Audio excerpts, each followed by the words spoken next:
Here we go. Wow.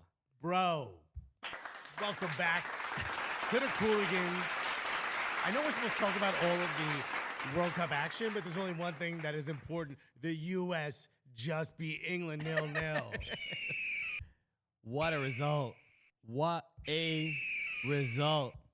America undefeated against England at the World Cup. Bro. We did it again. We done destroyed them. Red, 0-0. Red, white, and blue. Let's go. Bro, even though their flags have the same colors, bro. Ours don't run. That's the difference. Yo. What a day. Major League Soccer! Okay, even Kevin getting in on it. He understands. Bro, we tried to tell them.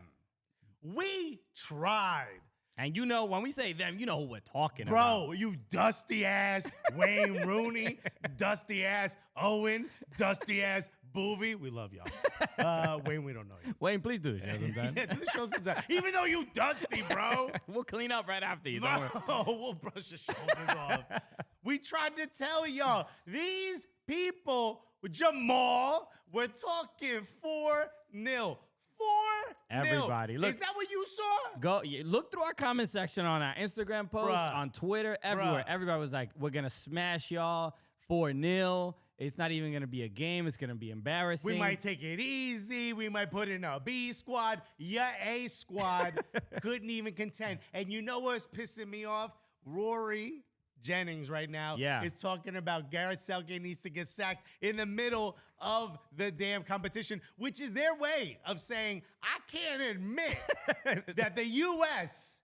played us off the pitch for the majority of both halves. Look! If you saw the post match interview with Gareth Southgate, he kind of like gave the U.S. their flowers a little bit, saying, "Look, it was a good team." He just couldn't figure out tactically what, they went at a 4-4-2. They blocked all the passing lanes. You saw Jude Bellingham in the game against Iran. He was just having a great time picking passes. Bro, wait a minute. You saw Jude Bellingham? Because I didn't see Jude Bellingham got if he got honestly, if he got more than 25 touches in that game, I'd be impressed. My guy got ate up like a buffet. He was in more than one U.S. players' pocket. The midfield, you saw on Sky Sports, I think, Roy Keane being like, "Oh, they were poor performance." I don't know. I can't do the Irish accent. But I was gonna try, and I can't do it either. But he said it was a poor performance from England that they could. And Gary Neville was saying that Gary Neville couldn't even say the words USA. Yes. Remember when he talked shit? He said we need to get the Americans out of the game right now. Remember when he said that a couple weeks ago? Mm-hmm. Bro, he couldn't bring himself to do it. You could take the guitar money, but you couldn't say America, bro. Look, look, some people we know it's this, I don't know if it's a rivalry. It's an anti-U.S. men's national team and U.S. women's national team agenda. They want to embarrass the United States. We know that. That's what they want. That's what they want at all times. This is because this is the only time they can. Why else would they talk to us like that in our comment section? We're very nice people. Why are you talking to us like that? He said it to our faces, bro. Boovie said it to my face. He said he had the balls to say Iran is better than you defensively. They're better than you in the midfield, and they are better coached than the U.S. men's national team. What are you watching? They don't watch the U.S. We know that. So it's fine. Our editor told us to mute the chat. And there was nothing in there, just like the scoreline, bro. Bro, I had tweeted this out. I said, this is the comment section derby, bro. He said, biggest result for you in a decade. Congratulations. You see? They're drinking. You see? The tea is a little sour. They can't accept. They can't accept it. They can't accept it. They couldn't figure out the United States. That's it. He said an awful England performance, but you were still never in the game. What were they watching? It couldn't have been that. Well, how many corners? It was like 8 corners hitting the post. A couple. Weston McKennie hits it over the bar. There were chances. It's not like England got a bunch of chances either. Christian Pulisic put it past the keeper. The problem is the bar. Yeah. The crossbar stopped it. Y'all are lucky the crossbar was there. Okay. That crossbar is from London, I think. Bro, that crossbar hates America. It must be related to Gary Neville. There's another if you ask Gary Neville, who is it? Which one? Gary Phil and then the crossbar. Oh, no, Crossbar Neville. Crossbar Neville, bro? That was a really uncomfortable birth. If you ask Gary Neville, yo, what country does your brother coach in? He'd melt before he could actually say the words United States I hated that of America. They gave no real credit to the U.S. team. No. Ian Wright did. Ian Wright was the only Ian one. Wright gave credit to the U.S. national team, and he said they played it correctly. Yeah. They were the ones on the offensive. They were the ones who got after us. They were the ones who played, very physically, and they got after us. I specifically said we would draw their fullbacks out, and we would get chances. What did we do? We drew their fullbacks out, and we got some chances. That's what I'm saying. Wow. But they acted like we couldn't. We were going to go out there and try to play volleyball with our hands or something. Yeah, it's just the condescension, the underestimating. Tell them. They look. We get it. They don't like freedom, bro. They don't watch American players. No. And when they do watch Christian Pulisic at Chelsea, he's American. He's just, he's terrible, blah, blah, blah. Mm-hmm. But I think, look, I'm not expecting respect from the English. Bro, but we don't need it. But at the very least, we could be like, yo, y'all didn't show up either, right? Bro. We held our own. And the expectation was we were going to get embarrassed. It was going to be similar to the Iran match. And it's quite the opposite. They thought they were going to cakewalk all the way out of this group. Uh-huh. Now yo gotta beat Wales to get in. Other results. I mean, we also got to beat Iran, but we'll get to that. But this was shout out to OS NYC. We hosted a watch party. OS NYC. We used to do our show out of there. Now it's half a Lebanese cafe, half of the gaming space. But we hosted a watch party there. Shout out to everybody that came through. Shouts to Sam for hooking it up. Absolutely incredible. So really, really dope time. It was a nervy game, bro. Nervy game. There was a dude in the crowd who said 4-0. Yeah. I said, where's your 4-0, bro? At the end of the game. Where is it? Look in your pockets. Bro, I tried to tell these people for months, man. I tried to say when I was in England, bro, yeah, y'all ain't gonna cakewalk, man. Y'all ain't gonna do this. And they were like, no, it's gonna be easy, mate. Oh, we're gonna run all over you. Where was it?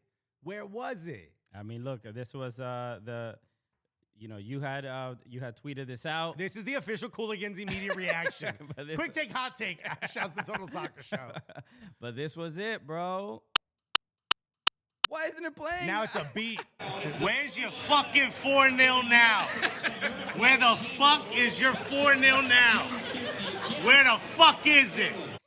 Huh? There it is. I mean, you might want to start looking around because I didn't see it. No, so look, y'all, all the comments are still up. Everybody thought we were gonna get embarrassed, and it was quite the opposite. But instead of saying a lot of people going back hitting the delete button, instead of saying like, "Oh, yo, wow, we really couldn't figure the U.S. out," the narrative is England are too good of a team to play this poorly against the United States. You know what they're all saying? Oh, why wasn't Phil Foden in the game? As if that would have changed it. Who is Phil Foden?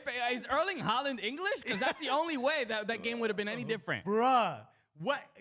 Don't worry about where Phil Foden was. Worry about where Serginho Dest and Anthony Robinson are, which is all over the damn wings, bro. Weirdly enough, like a fat guy at a Buffalo Wild Wings, bro. They all over the wings, bro. Damn, bro. Are you speaking from experience? Yes. Weirdly enough, Erling Haaland, I believe, was born in England. Yes, could play for England. But he chose not to. Yeah, because his dad. Yeah, his dad was dad playing there. Makes sense. Getting his leg broken by someone who doesn't respect America. So, just incredible stuff. I mean, also, we gotta give a shout out to the sponsor of the show, AutoZone. Get in the zone. AutoZone. Let's do it. Today's episode is brought to you by AutoZone. Get in the zone. AutoZone. First we have to yell at England first. Yeah. AutoZone gets it, bro. They spell tires with a Y, my G. They get it. It was actually AutoZone that told us to say all of that stuff right before we. Oh, we were just reading an ad for AutoZone. Actually, I thought it was quite a good game. So, should we let's give some real analysis about this game. The first place I want to start is The master class by Greg Berhalter. Yeah, that right. You read my mind, bro. Because I think he very much, I don't know if he, shut up some of the doubters. He was playing chess. But the decision, Haji, right? The decision to play 4-4-2, which you've never played. It's not. It wasn't exactly a 4-4-2, but it was because Tim Weah came up as the second striker. But it wasn't really. It was more of this is how we're going to sit defensively, and then when they attack, they switch off. Very much so. Yeah. So defensively, they were playing 4-4-2, and so we weren't playing route one. We weren't hoofing it and chasing it. Nothing. And with the ball, it felt similar to the 4-3-3 that we normally play. Very much. But you noticed it. We mentioned it earlier. In the midfield, there was just really nothing going on for England, and that clearly was a calculated decision. The midfielders really did not press high. Nope. They just blocked all the passing lanes. Declan Rice out of the game. Jude Bellingham. Dude, where's Declan Rice? Remember when the Saudi fans were like, "Where's Messi? Have you seen Messi? Right, Where's Declan Rice? He's in somebody's pocket. He's in somebody's pocket." Bro, remember when I said though maybe out of the first 11, there's no one I'd take from the U.S. over England except maybe Weston McKennie and our editor Jamie. This man had the balls to say over Declan Rice. Only one of the two players mentioned here showed up today. Yeah. And that man is Weston McDonald's putting ranch on pizza. Look, I mean, I was a little nervous because I thought, Weston McKennie left the game against Wales, and he looked like he had a little bit of an injury. And then in this game, it looked like he was ready. He could have gone, even if the game had gone to like extra time or something. You know what I mean? He looked like he could have stayed and there played was 120. one moment where Weston McKennie grabbed like his crotch area, and I'm like, oh no, but he was just scratching. He was just scratching. He's just scratching, bro. No need to worry. You know what he was? Just a little itch. He was just making sure that Jude Bellingham was comfortable in his pocket. That's all that was. Yo, you got shorts with pockets? Damn. No, bro. Big enough to fit Bellingham? Tyler Adams was spectacular. Tyler Adams wasn't my man of the match, but if Matt Turner wasn't there, he would be. Okay. But Matt Turner deserves it. Couple of great saves, great distribution all game. Yeah, it's a tough one. Who should get it? Because everybody kind of did their job. I thought the weakest player or worst player, even though it not by some like far degree, but Walker Zimmerman gave away the ball a little too many times. I think the move was let's make those diagonal passes, and he messed up a couple of times and got us in a few dangerous positions. But defensively, they played great. Tim Ream was great. Look, facing up Harry Kane is not easy, and that's Tim Ream was the best defender on the pitch. Harry Maguire looked really good in corners, but other than that, I guess that was the best defender on the pitch. I would say Harry Maguire was probably the second best defender because he stopped every single corner. Harry Maguire played out of his skin. Yeah, that's why we did not need. Put on a Manchester United shirt, bro. Bro, Harry Maguire. Don't you ever want a vacation here, bro? Okay. Maybe this is a turnaround for Harry Maguire, and maybe, No. He does this. He plays well. First of all, he plays really good in kind of scruffy games. Yeah. That's more of his liking. This is more of his style. He was so good at corners that at one point, Weston McKennie was like, all right, I'm going to have to body this dude so he doesn't keep getting to the headers. So he doesn't keep getting to the ball. Absolute incredible. Who's your man of the match? It's tough, man. It's very tough. I still feel good about Tyler Adams again. I thought he had that after the turnover, he had that stop, that diving challenge to hit the ball, to hit the ball out and stop the dangerous attack. But he was there all game. It's tough. I mean, I thought Christian Pulisic redeemed himself. I thought he started to come out of his shell, but I wouldn't go full redeem. Maybe not full, but better than against Wales. He started out a little sketchy though. The first two corners were there were just moments, and there's a video that Matt Doyle from MLS retweeted that somebody made a compilation of the game against Wales. People about players not making through passes when they were readily available, and Christian Pulisic did this a couple times. And early in the first half, but there seems to be from the midfielders to make that risky pass, but that could really break the lines. What are you talking about? Walker Zimmerman's doing it, and we're asking you not to. Yeah, he's the only one that probably shouldn't be doing it. Yeah, we're asking you not to. But there's something, and maybe is it something that you would say this is about form, not playing week in and week out at Chelsea has caused him to lose that extra edge, that extra sort of, bit of form that you need to make that extra pass, to see that ball coming, because he looked like he was making nothing but safe passes. You and I yelled at the screen for the first 20 minutes. He would not progress the ball forward. Yeah. He would see open space, and instead of running into it, he would softly turn and lay it back to the center back, which I understand part of it is to draw somebody out, but move into space, see what they do, especially at the beginning of the match where it was two boxers jabbing, seeing what they were going to do. He didn't do anything. Yeah, you would think that Christian Pulisic would be a little. So to answer your question, is not playing at Chelsea regularly? Does it affect his form? Of course it does. I mean, that's an easy. But you think that's why he's missing that bit more lethal touch? I wouldn't say that specifically. I think the potential. I think Christian Pulisic has not reached his full potential. Him playing week in and week out. Of course, it would be helpful, but it's also I don't think he's the greatest player the U.S. has ever produced. I'm not saying that either, right? Who is? I mean, I would still say Landon Donovan. So, okay. So my expectation for him is, I want him to play a whole bunch and have that confidence and that experience. I mean, from game 1 against Wales to game 2 against England, I saw progress. I saw a little bit more confidence. Should he be a better passer? Maybe, but he's not. He's not really asked to, make pinpoint passes, 20, 30-yard passes for Chelsea. And I don't think the U.S. is asking that of him either. But there's just been moments, because we saw the pass to Tim Weah that led to the goal.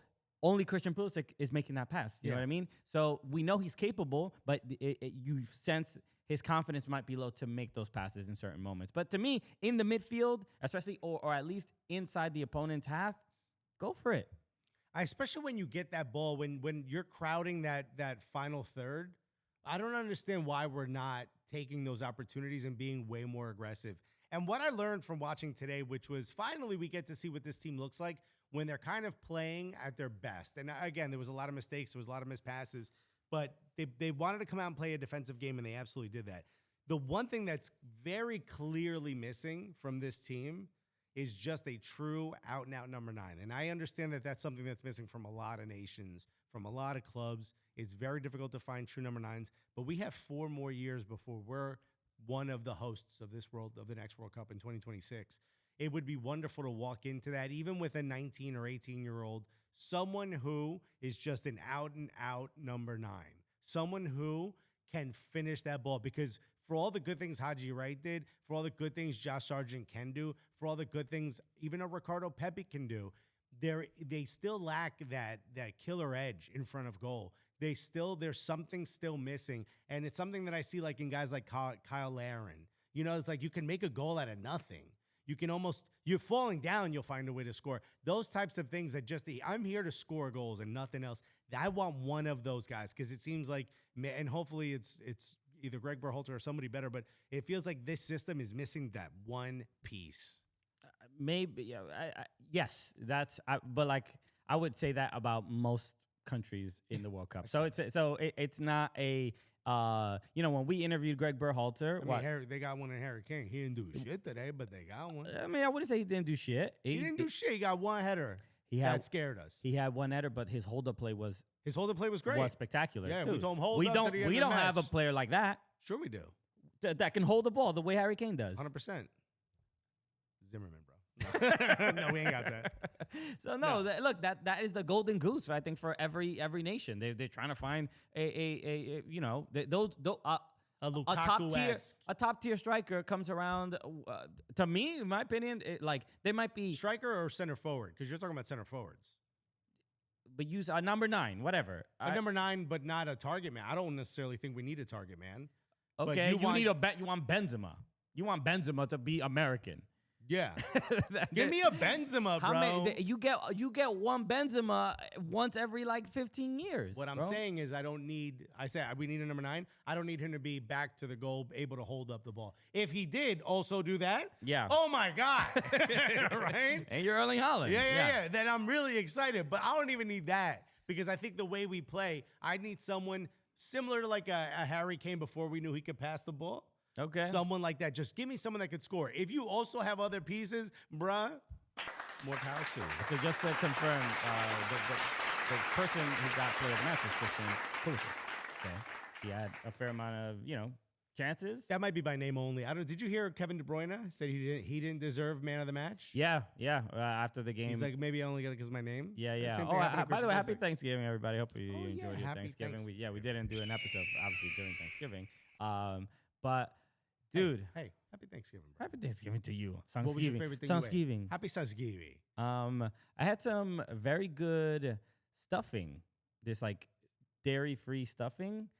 It was absolutely slamming. It was made with like coconut milk, bro. Healthy Thanksgiving. Thanksgiving. Everyone listening and or watching, I need you right now to start the tweet or the comment that lets me know how sad you were as you heard that. I need my the healthy army. That's what I'm gonna call them. Not even healthy. The healthy army. The healthy army. I need y'all to start tweeting at me and with support. I need allies, okay? Because I'm getting overwhelmed, bombarded by people that are just like Christian and his eating habits and blah blah blah. Okay, Bro. I keep a slim figure. It doesn't happen accidentally. Yo, shouts to my sodium army, bro. Out here eating and tweeting with them crusty ass Cheeto fingers, bro. Okay, healthy army. Well, we avoid dairy, avoid gluten, avoid confrontation. All right, gluten. You can't see me gluten. Dairy, bro. nah, I never even heard of you, bro. Where's all my slightly inflamed army, bro? Bro, this man has a non-functioning knee. Nah, the knee coming back. We at 25% right now, baby. We on our way up. Did you see the tweet? Somebody said that you might have a herniated disc. I told you I had a slip disc when I was young. I'm sorry I don't have the tweet in front of me, but he said that he got surgery to fix that. I ain't doing that. Nah, because they slip up a little bit and then both knees won't work. You know what I mean? Bro, just saying. And I'll have the cleanest sneakers ever. Sort it out, bro. Trust me, it's getting sorted out. The couch is getting thrown out, my G. So the result puts the United States. You didn't ask me what my favorite thing I ate was. Because I don't care. That's wild disrespectful. For everyone who cares. We didn't do a turkey. My wife still has COVID. I recovered. Shouts to my immune system, bro. Also, honey, I'm really sorry for giving you COVID. 2 years and 8 months. You went to a hospital. You saved the city. You didn't get it. But your boy comes home with a little cough, and now you get it. So she's was still positive. So we couldn't go visit my mother. So we stayed home. We got a full Peking duck.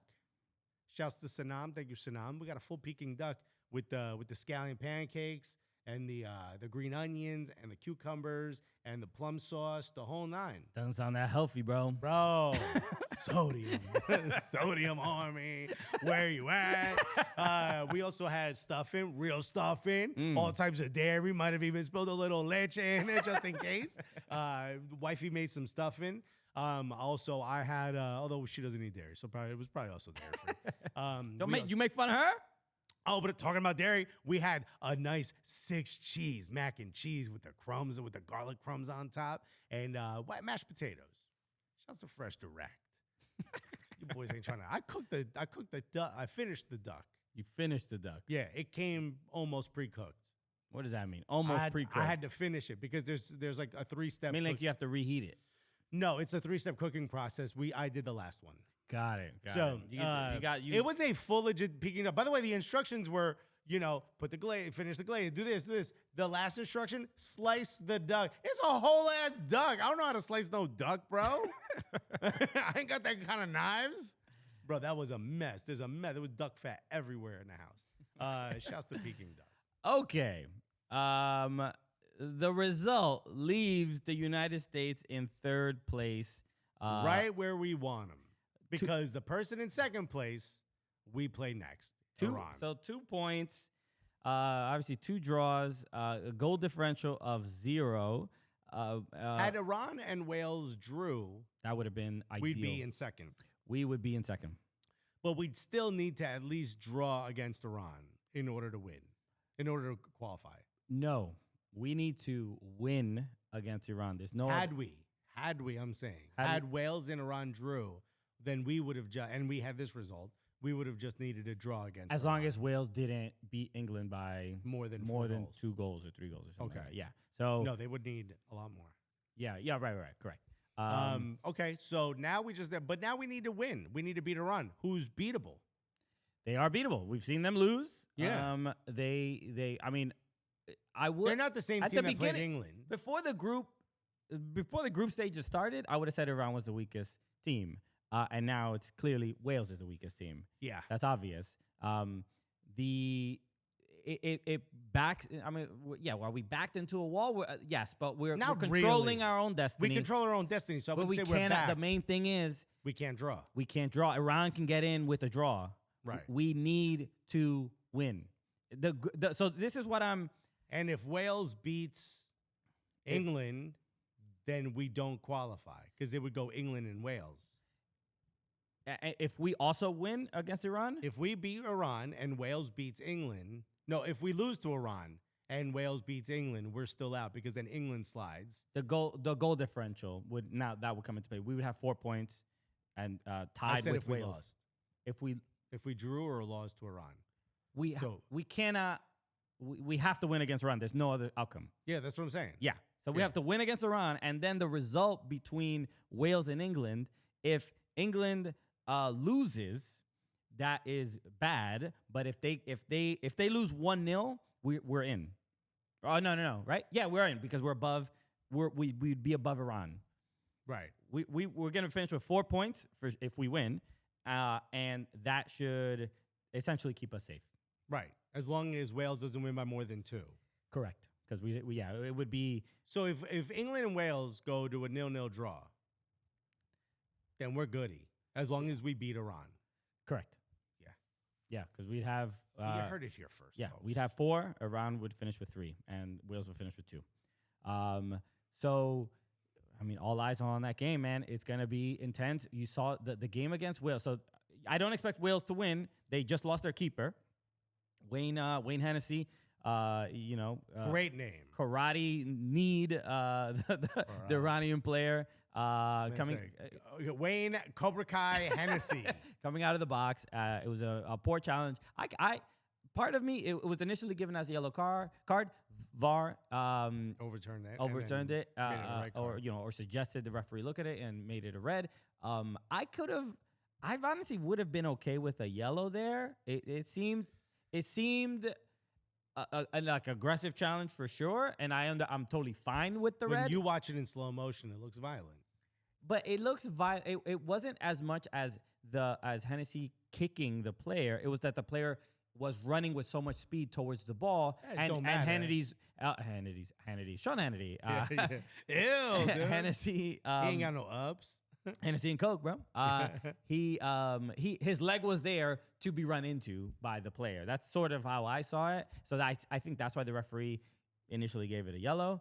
But totally fine with the red card. But the goalkeeper, I'm forgetting his name right now, but he's the goalkeeper for Leicester City. A perfectly fine keeper. And Wales, I was rooting for that 0-0 draw just relentlessly, and they were so close to getting it, but playing with 10 men, there is that they zoomed in on Gareth Bale, and there's a moment where you can read his lips, and he's saying, "You gotta run." Yeah, I know it's fucking hard, but you just gotta fucking do it. So it's look. But shouts to the cameraman for being like, "I'm gonna pin this to Gareth Bale." Yeah, they know what they're doing. There's a great. It reminded me of, but for a different reason. I don't know if you ever saw this. It's one of my favorite. What's it? Maitland-Niles. Ainsley. I was gonna say Wainsley, and I knew that was wrong. Ainsley Maitland-Niles. He scored an own goal once for Arsenal, but he passed it back to where Bern Leno was supposed to be, and he wasn't. So the ball trickles in, and he's like, and as he turns around, he mouths, and this is all the caption was, who the fuck told you to come off the line, bro? You love that honesty. It was so North London, bro. I was like, yo, that's real. Or, who told you to come off the line, bro? And he was like, he turned as he sucked his teeth. Dude, it looked like a fucking scene out of Top Boy, bro. It was great. So great. I do want to say, before we get off the subject of the USA game, I just want to talk a little bit about the scoring here. You mean the ratings? The ratings that FOTMob puts out. Because nobody scored. It was not much. Serginho Dest, we would both agree, played incredibly well. Made a couple of mistakes passing-wise, but played incredibly well defensively, kept tracking back, got back to where he needed to be. Best part of the best thing Serginho Dest did was not get a yellow card. There were no yellow cards issued in this game, right? Well, the ref was like, dude. Yeah, I mean, let them fuck each other up, Luke Shaw definitely deserved one for sure. Which would have been out of the game if they was called the same way the Wales-USA game was called. Right. Serginho Dest received a rating of 6.8, which is, to me, just way lower than I expected. He played, to me, a 7.3. I mean, that's not that far off. Is it offensive? No. When you get it's orange. It's orange. Oh my God, You're out of the green. He deserved a green. Okay. You don't think he deserved an A or at least a B? I don't think most players on the pitch. I'm seeing too much green there, to be honest. That's crazy. Well, here's the green. I'm shocked.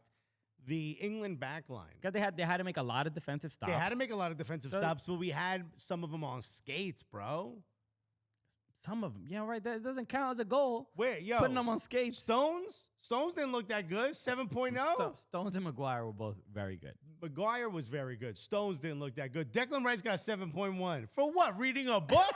that one seems a little ridiculous because he didn't really do much of anything in my opinion. Saka got a 6.4. Bro, I said we needed to frustrate Saka. There was a moment where he was carrying the ball. It was very wide. He had the ball and it sort of trickled out of over the line and out of bounds. And I believe it was Anthony Robinson. I forgot who was on him at the time. Just kind of, as he had the foot over the ball, just kind of pushed him lightly. Yeah. And he fell onto the ball like on his ass and did that thing where you roll over the ball like a seal on SeaWorld.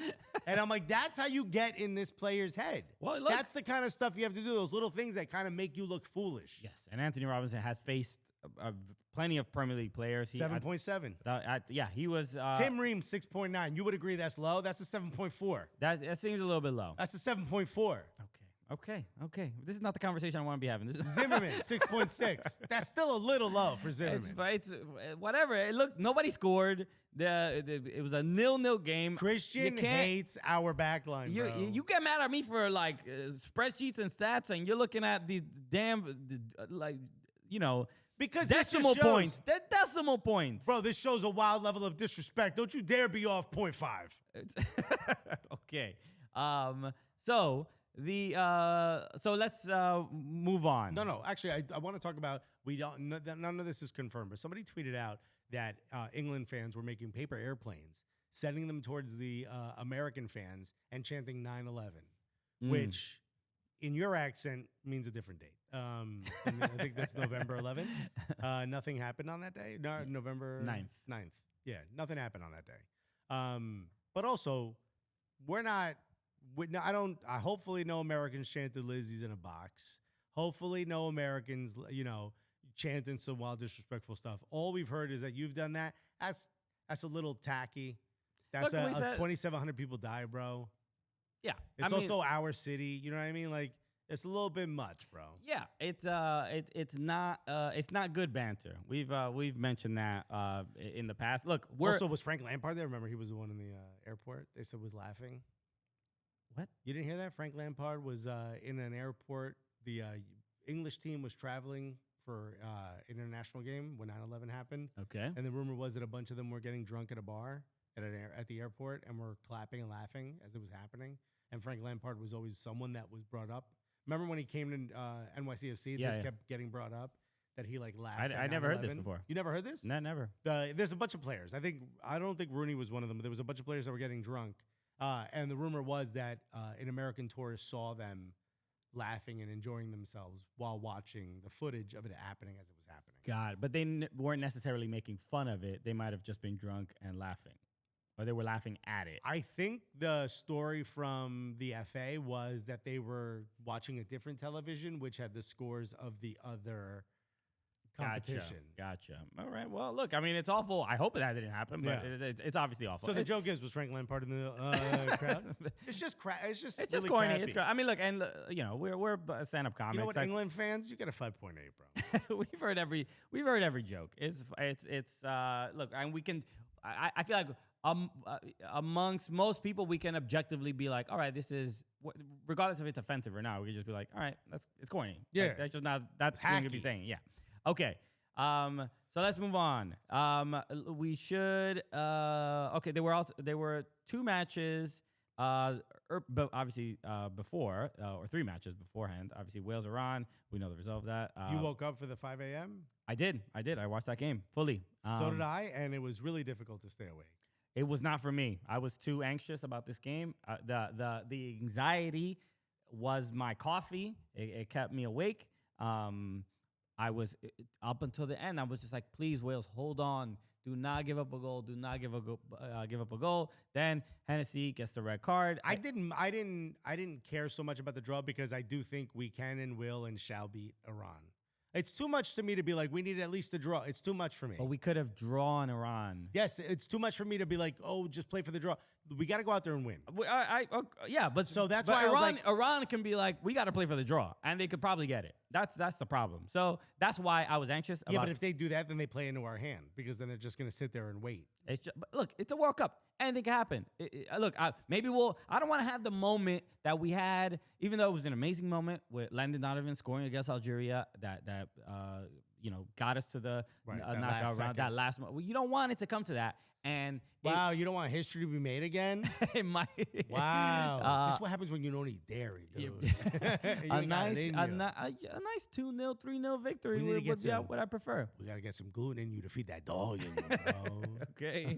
Woof, woof. All right. He's starving right now, bro. So the Netherlands, Ecuador, bro. Ecuador. Yeah, and somebody tweeted out. I think somebody said this in the chat last week or something like that when we were talking about Netherlands. But Netherlands in Spanish, you see what it's called, right? Hollandia. No. What? No, Netherlands is they say Países Bajos. It's the literal translation of Netherlands. We just say lower lands. Lower lands. Yeah. Lower countries. Weren't they always going with Hollandia? Holanda would be Holland. My bad. Yeah. That it's Netherlands. But that's why it's being on all the broadcasts. It's being described and written as Países Bajos, which I've literally never seen before, bro. It's just you know what I never thought about? What Wales was called, and then someone's like Gales, and I was like, where did the G come from?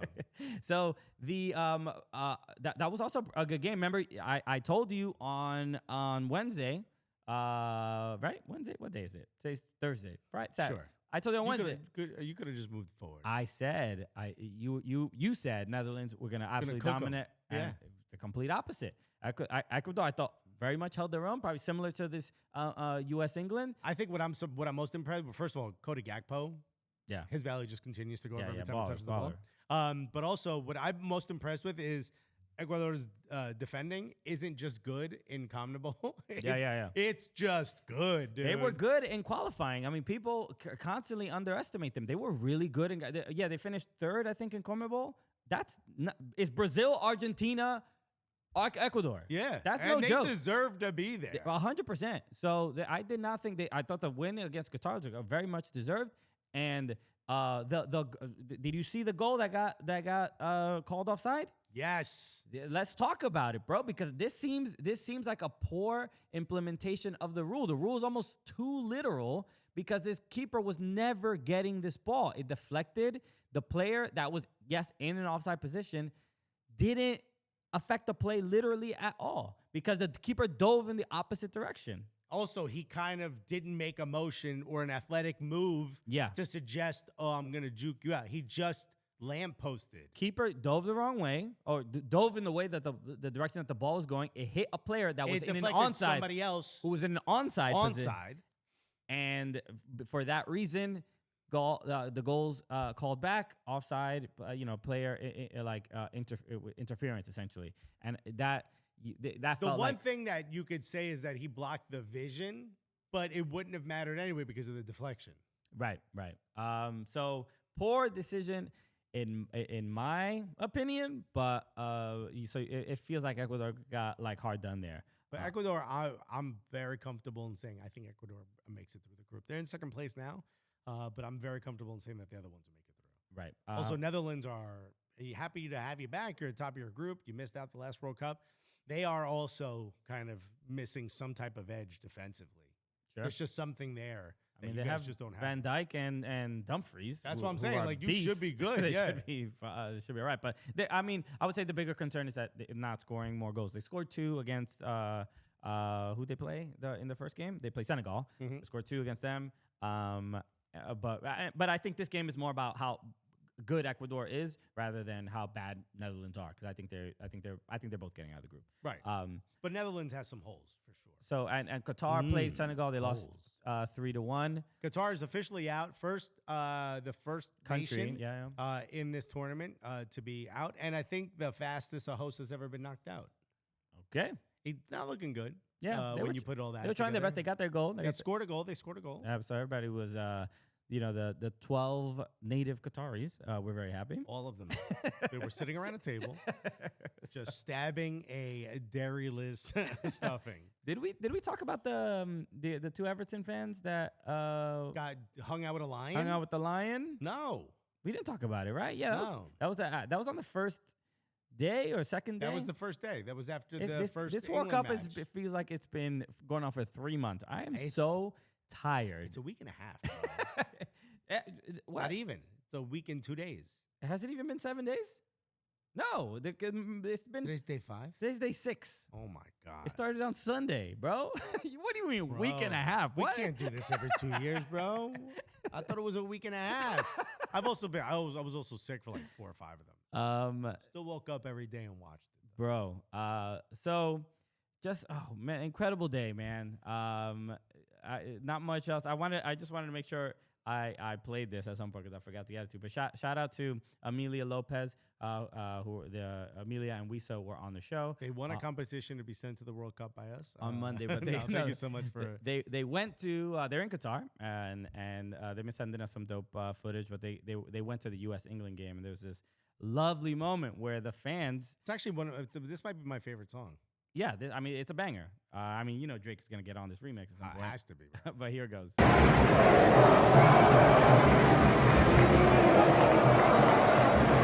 If you can't hear it. The lyrics are, it's called soccer. Clap, clap, clap, clap, clap. It's called soccer. That's it, bro. It's a 0-0 victory for the U.S. Bro. That's what it's called now, bro. Put the 3 points on the board, baby. We got that 0-0, my G. Okay. We'll see you in the knockout rounds. Take your time, everybody. So just a wild day. The fact that it ended 0-0, does it feel like it leaves the door open for England to say some shit. I wanted closure. I wanted that win. I wanted either for us to like have to deal with all the banter of losing or just laying it on them every single time because we won. Because I would have been relentless for 4 years. I wanted that so badly. So bad. But look, I'm actually quite happy. I know I said 2-1. You said 2-1 as well. At halftime, we both switched to a 1-0. And we couldn't get that one goal over the line, but we also didn't capitulate. We didn't fall. They couldn't really figure us out. We had them on lock. We did everything we needed to do. I walk out of that game saying, once again, if the team that showed up first half against Wales had shown up against England, I knew we stood a chance, and they did for 90 straight minutes. Yeah. We didn't have all the momentum always, but for 90 straight minutes, they played at their best. If we bring that to Iran, there's no way we're not getting into that knockout round. We got to do a watch party on Tuesday, bro. Yeah, we got to do something. Maybe we'll do something here. We'll be here. Yeah. So, oh my goodness. So any prediction, not necessarily score against Iran, but let's predict maybe what the lineup will be. You think there'll be any changes at all? No, I think this 4-4-2. I think we're gonna see it again. I think defensively it shows really strong.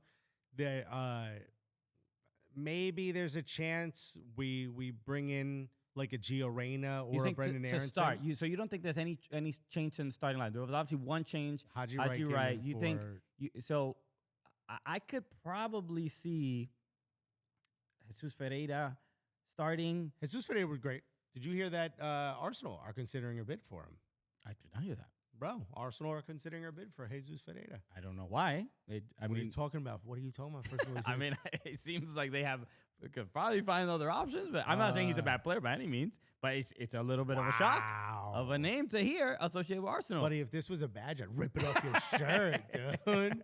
Look, I mean, we interviewed Jesus, the homie. I hope he goes to Everton, bro. Go to Everton. We need you there. First of all, then Arsenal would have 3, maybe 4 Gabbies and 2 Jesuses, bro.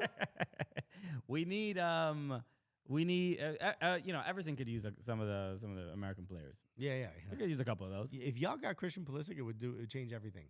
Let's change everything. But shouts to Jesus Ferreira. Hopefully but as far as Brendan Aronson or Gio Reyna, you think you make a change? I think you maybe Brendan Aronson because you're still at the risk of Serginho Dest, Weston McKennie. I forgot, not Tyler. There's 4 players that are sitting on yellow cards. So doesn't it reset after the group stage? I could be. I don't think so. I believe it does. Okay, I hope so. I believe it resets after the group stage. Somebody correct. I feel like it doesn't. I feel like it does. But because I think the only time it resets is the final. That's usually most tournaments, but let's see. I could be wrong. So I personally think there should be one. I wouldn't. I'd like to see Weston McKennie maybe get a little bit of a break. He could come on if we need him. Yeah. Like Brendan Aronson, I think he could get some burn and do some damage in the game. So all eyes on Tuesday. This weekend. It's gonna be a great one. This weekend. No episodes this weekend. No episodes this weekend, but we'll be back on Monday with the recap of everything that happened over the weekend. Obviously, the big game I think everybody's going to be paying attention to is Argentina and Mexico. That's what Mexico needed. And Argentina that's trying to get its respect back. That's going to be an interesting one. That could be rough I one. wonder if Mexico does maybe, play the way the U.S. played England. I mean, that was the game. Everybody expected them to be, humiliated and dominated. And look, Argentina, they're playing in this game with a different emotional. There's a different urgency. They want their respect. People back. didn't expect that. Have you seen the videos of Hervé Renard the halftime talk, bro? I mean, I feel like we should react to this because this is truly just one of those. I actually haven't watched it yet. This is pretty cool. I mean, you guys, you'll be able to hear it. Here goes. Hey, this is a pressing. Pressing doesn't mean you will go high. Mati, last time, Messi at the middle of the pitch, he has the ball, you stay in front of the defense. كورة مع ميسي انت You want to rally to go to mark him in the middle? تبغى عليه يخرج يروح يغطيه ويضغط عليه. Take your phone, you can make a picture with him if you want. That's a good one. He's talking about Messi. He's like, you got to press him. Messi gets the ball, and you just watching him and you just looking at him. He's like, you should take out your phone and take a selfie with him. It's so funny because it's not like, go ahead, take a photo. There's no sarcasm, but it hits because he's French. Right. You know what I mean? He's saying, like, you're better off doing that because you wasn't playing football. I mean, they were down 1-0 at halftime, and then he does this, man. And finish it. Yes, but you are in front of the defense. You have nobody. He's going to follow. Hey. Bro, can we get someone who speaks Arabic standing behind me when I'm saying, where's that 4-0? And he hits it? But he's delivering it with the same energy. You gotta match that energy, bro. I mean, look, it's a World Cup. There's, that you only have 15 minutes. Maybe you have 10 minutes in that room to deliver your halftime talk. And we got applause to the translator, dude. Because I mean, I'm sure. Look, not all the players speak English or understand. Right. But the translator was like, everyone understood the translator, bro. The translator and he understood the tone. You got the tone from Renard. Uh-huh. It makes sense. You're like, all right.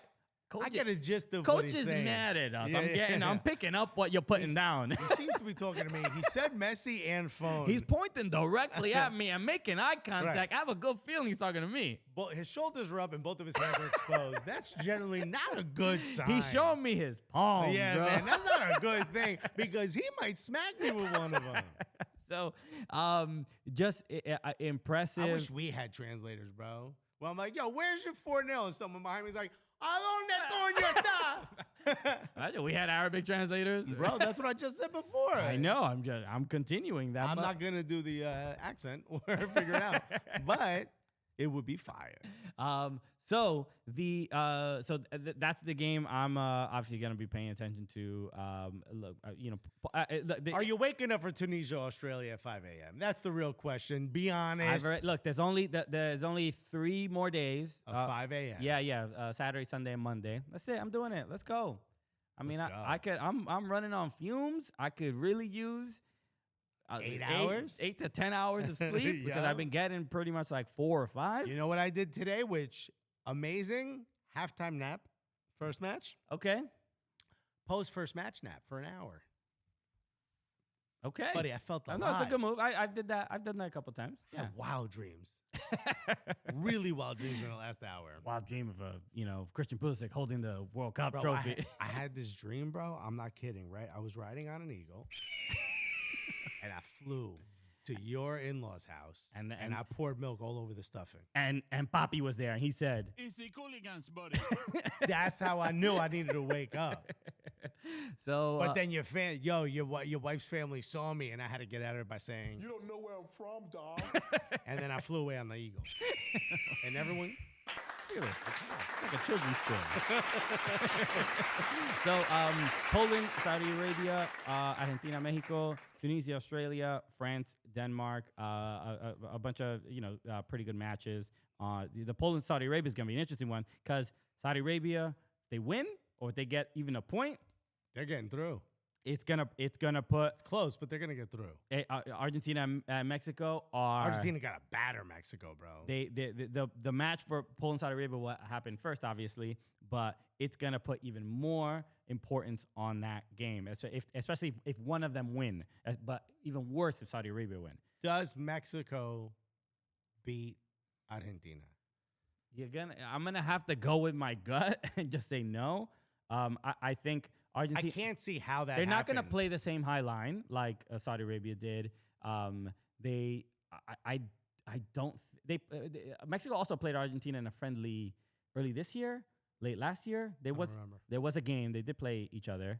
Did they show the last matchup or something like that? I don't know. And no, I think Argentina they're too frustrated and upset with that loss. And also when you see. It was a 4-0 Argentina. Mexico has that was in 2019. That was the last one. Okay. Yeah. Going back to 2015, Mexico is 0-1 and 0-4-1. Okay. Against Argentina. So your gut is pretty standard. Yeah. Argentina should win. I mean, I think it's going to be. Yeah, they're really gonna go for it, and I don't think we're not gonna see 15 offside calls and goals being turned back like it was against Saudi Arabia. But we'll see if I think Mexico can score, but I don't think they're gonna win the game. And then Sunday we have Japan, Costa Rica, Spain, Germany, which should be a really good one. Which I think we're gonna go to hang out with TSS. Yeah. At that game, most likely. Yes. And Belgium, Morocco, and Croatia, Canada. So Canada. Did you see the? Tata Martino said he thought Canada was the best looking team so far in this tournament. So Tata Martino looking for a new job. Canada. No, I saw this from Dwayne De Rosario. He had tweeted a newspaper. Here it is. From Croatia, and basically because John Herdman said after the loss to Belgium, fuck Croatia. We're gonna go and fuck Croatia, which is a very strange word, but right. We're gonna. Good protection. He said we're gonna F Croatia because obviously he was very upset about the loss to Belgium, and the newspaper in Croatia. Give him this little. Give him a nice little Canadian little leaf where basically said, "Are you the translation one?" You have the mouth, but do you have the balls as well? So, and there's a little tiny Canadian leaf covering his general area. His manhood. Yeah. Which, by the way, that's the cover of a newspaper. It says, "You got the mouth, but do you got the balls as well?" Yeah. Which is also what it says in the Cooligans Grinder account. I wrote it myself. Yeah. Why do we have one? I don't know. You just got to get your name in every social media. Okay. You never know. I'm just trying to network. Oh, okay. You let people know. Preach the Cooligans gospel. One by one in the DMs. Okay? It's just all part of our marketing plan. Don't worry about it. You pay too much attention to it anyway, dude. Guerrilla marketing. So bear marketing. So look, there's clearly that game probably has a little bit more tension. This is now making it harder for Canada. This is why coaches don't speak this way. Yeah, he shouldn't have said that. I mean, another way to put it. I do like the fact that he said it, though. It's a little bit of mayhem. It's the World Cup. It's also like, it's different for Canada.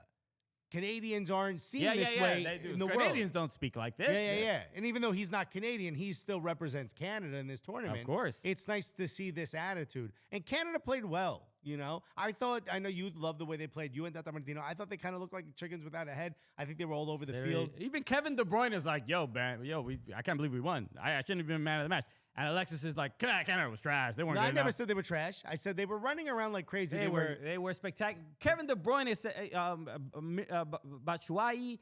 Everybody said we got lucky. Thierry Henry. After the game, he said they played very brave. The players are walking down the tunnel, and Thierry Henry daps up every single Canadian player. He also knows a lot of them. Sure, but you saw in it, he's like, raising his eyebrows and being like, "Oh, bro, can't believe we actually, can't believe we won that good." He's obviously complimenting them, but there's a little bit of like respect. Right. You guys probably deserved a result in that game. Yes, they played well, but I still think they were playing they were playing on 11, I don't know if that's the squad that's going to come out against Croatia. Okay. Well, not even the Belgian players agree with you, but fine.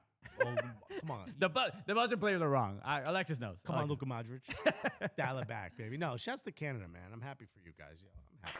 Okay, so a lot of big matches this weekend. We'll be back on Monday with a brand new Cooligans World Cup Daily. It's been wild. I mean, look, these 5 a.m. wake-ups. We've been watching every game. Thank you to everybody who's been tuning in. We got a lot of compliments, a lot of people that have been appreciating the tweeting, the they've been whatnot. just appreciating the daily episodes. So shouts to you. Shout out to Gully Squad, everybody on Patreon. Thank you so much for the support. Patreon.com/soccercooligans. And I will fix it. I don't know why I keep saying Gully Squad. We could do this without you. Because you're copying and pasting. No. It's the one that auto loads. No. That wasn't. It was just an old one. Somebody had found an old episode description. Oh, well, we don't know why. Okay. We'll fix it. So we appreciate y'all. Thank you so much for hanging out with us. We'll be back Monday. Wait, real quick before. Who do you think wins the tournament? I want a readjustment after 5 days. Who wins the whole thing? The whole thing. We've seen every team play once, mostly twice now. Right now, I guess you would have to favor Spain. I mean, Spain look good. They obviously embarrassed Costa Rica, but not Canada. Oh, I love Canada. This one over here. Yeah. Okay, so Spain? That's the point. I'm saying Canada are the best team ever that have ever played, world football. Oh, right. Thierry Henry shook all of their hands. It's just this. Thierry Henry touched the them way all. Gary Neville won't give the U.S. credit. I'm you can't giving give Canada credit. I didn't see. How much more evidence do you need, bro? See the grace. Kevin De Bruyne is like, I cannot believe I'm receiving this award. It's ridiculous. We did not deserve to win that game. We got lucky. He didn't say a Canadian should have won this award. He just said, I don't think I was the best player in that game. Ridiculous. I only got it because of my name. And you're like, I told you the Canadians were great. Anyway. Oh, Christian Herdman over here. I think Spain looked really incredible. And also, I know Neymar's not there, but who cares, bro? Brazil are so stacked. Oh, we didn't even talk about Richarlison. Oh my God! Oh, Why would you want to talk about your former player, bro? Fine. No, he's Tottenham. He's great. Everybody loves Tottenham players, right? We all love Tottenham. Yeah, Brazil. So the one concern is Neymar is he might be out the remaining matches in the group stage, which is fine. His ankle has one side's bigger than the other. I mean, that's not a good sign. He packed a tennis ball in his ankle. Yeah, not a good sign, bro. Take the lime out, and make yourself a drink, buddy. Some people, they criticize Neymar because they feel like he holds the ball a little too long and draws. Look, that's the gift and a curse of a player with that much skill. This is what you're gonna get fouled a lot. Jack Wilshere, they used to say like he holds the ball for a half a second too long, but it's that thing of like trying to get around a player. They have them overcommit. That's how you get injured. That's how you get kicked in the ankles. Yeah. It takes balls to do that. Yeah, John Herdman. It takes balls. So look. Christian, who do I think will win? Great question. I think Spain looked incredibly well. Like I said, Brazil. To me. Yeah, that's fair. That's fair. That I forgot about Brazil when I gave my answer, but I'm still fine with Spain. I think Spain was spectacular. Okay. I mean, there's other controversy from the other day. Ronaldo getting that penalty that probably shouldn't have been. Should not have been. Which gave Portugal. Christine Uncle answered me back though. Christina Uncle. Christina Uncle. Mm-hmm. She did answer me back, and if I have a chance here, I'm gonna pull it up so you guys could see it because she kind of. You can go to notifications and then mentions, and then you'll see who. Oh wait, no, she quote tweeted you. Yeah, she quote tweeted me, dude. Get out of here. Okay. All right. Well. I had her explain it to me again. Christina Uncle, obviously, just incredible ref, and now works for CBS. Legitimately one of the best people on TV. Yeah. I mean, she is just a joy to watch. I said, how is that not checked by VAR? Yes. Because that shouldn't have been. It said every penalty, whether given or not, is automatically checked by VAR. Then VAR has to decide whether to recommend it down to the official on the pitch. In FIFA World Cup, the standard is whether VAR thinks it's wrong. The FIFA referees have been receiving the same training together for 4+ years together. In FIFA World Cup, the standard is whether VAR thinks it's wrong. So VAR didn't think the call was wrong, right? Or there wasn't enough evidence to say I clearly and obviously think you made an error. That's all it's saying. There was contact. It was incredibly soft. A lot of people, Ghana, they're mad at Ismail Elfath, MLS referee. Everybody's now pointing. My group chat was like, you notice you? My group chat, which has a couple Ghanaians in it, were big mad. I think we met. Was Ismail Elfath at the coaches convention? We have met him in dress clothing. He wasn't at the coaches convention. I thought he was sitting down, but maybe I'm wrong. We have met him though. So look, controversial stuff, but Iñaki Williams could have really done one of the most epic things ever in a World Cup. I think on par with Suarez, swatting the ball down against Ghana. Iñaki Williams, remember at the end of the game, he hid behind the keeper. No, that was the Ghanaian player. Iñaki Williams. Iñaki Williams is Ghanaian. He was born in Spain, represents Ghana. That's right. Oh, he plays for Atletico Bilbao. Exactly, and his brother plays for Spain. I thought for some reason I thought you were wrong. Okay, but you're not. Of course. But he hit, but couldn't finish it. I know he slipped. He didn't. I guess he obviously didn't expect to get the ball, but got so excited about it that he slipped. It would have been a tap in if he would have just stood. Just so wild. It would have been a major highlight. Yeah, dude. Wild World Cup so far. It's only match day 6, bro. It's only match day 6. It's been a month and a half. Okay. Our 6 days, become 42 calendar days. Bro, I have buzzed my beard 3 times since this World Cup has started. I am wild stressed. So you're welcome, everybody. Thank you so much for tuning in. Shout out to, again, everybody, Gully Squash. Join the Patreon. We're doing a bunch of fun stuff on there. We got a bunch of clips, and especially from the... we did a watch party and a bunch of stuff going up there. So go patreon.com/soccercooligans. Get in there. Oh, my God. We'll be back on Monday. We'll see you soon. Peace, everybody. Love you guys.